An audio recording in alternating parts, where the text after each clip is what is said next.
నమస్తే. Welcome to hit TV. ఈ రోజు మనతో పాటు ప్రముఖ ఆధ్యాత్మికవేత్త, లైఫ్ కోచ్ అలాగే ఆస్ట్రాలజర్ ఆర్‌బి సుధా గారు ఉన్నారు. వారితో మాట్లాడి మరిన్ని విషయాలు తెలుసుకునే ప్రయత్నం చేద్దాం. మేడం, ఈ సూర్యగ్రహణం ప్రభావం కుంభరాశి మీద ఎలా ఉండబోతుందంటారు? ఈ రాశిలోనే కదా జరుగుతోంది. సో అవును. ఏంటంటే కొంతవరకు వీళ్ళకి నెగెటివ్ ఎఫెక్ట్స్ మనం చెప్పుకోవాలన్నమాట.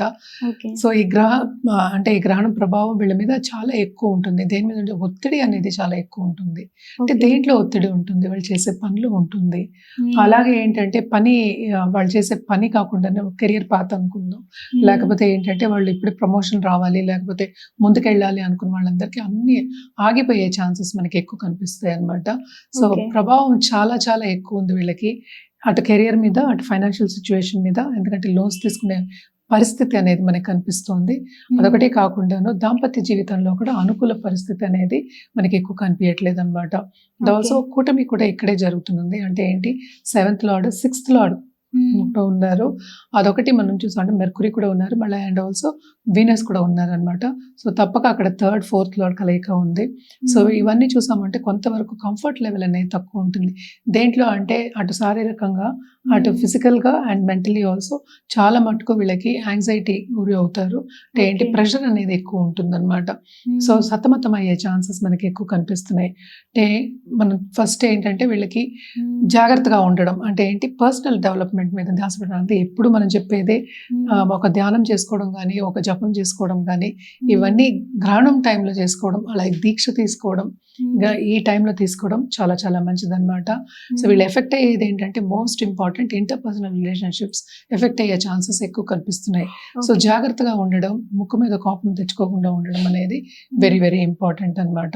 హ్మ్. అలాగే కొంత డిస్టర్బెన్సెస్, అంటే మెంటల్ డిస్టర్బెన్సెస్ కూడా మనకి హ్మ్. కనిపిస్తున్నాయి కనుక దాంట్లో కూడా కొంచెం జాగ్రత్తగా ఉండడం. అందుకనే ఏంటంటే నిగ్రహంగా జపం చేసుకోవడం అనేది, లేకపోతే ఒక 5 నిమిషాలు గానీ ఓకే. పేషెంట్‌గా ఉండడం, అంటే హ్మ్. కామ్‌గా ఉండడం అనేది మనం చెప్పడం జరుగుతుందనమాట.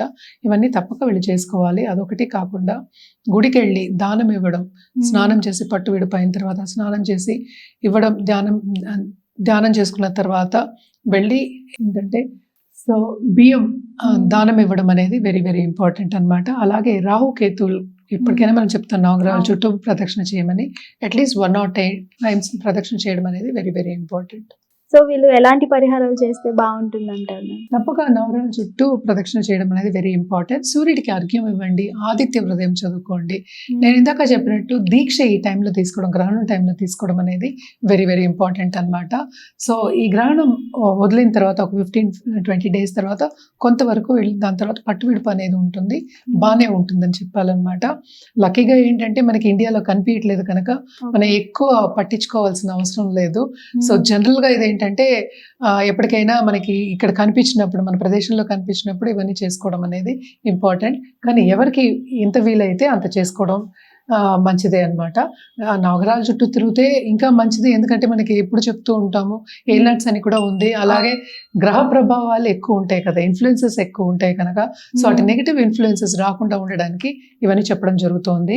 అండ్ ఆల్సో అలాగే రుద్రాక్ష విషయానికి వస్తే కనుక తప్పక వీళ్ళు పంచముఖి రుద్రాక్ష తీసుకొని జపం చేయడం, ఓకే. ఎస్పెషల్లీ ఏంటంటే తప్పక దుర్గాదేవికి కంటిన్యూస్‌గా చేయొచ్చు. ఏ దేవికైనా చేయొచ్చు. ఓకే. శ్రీమాత్రే నమః అని చదువుకోండి. హ్మ్. అంటే ఏంటి, మంగళవారం కూడా వస్తోంది ఇది గ్రహణం. కంటిన్యూస్‌గా శ్రీమాత్రే నమః అని జపం చేయండి. చాలా చాలా మంచిది. దాంతో పాటు లలితా సహస్రనామం చదువుకోండి, ఇంకా మంచిది. Thank you so much ma'am. చాలా చక్కగా వివరించారు.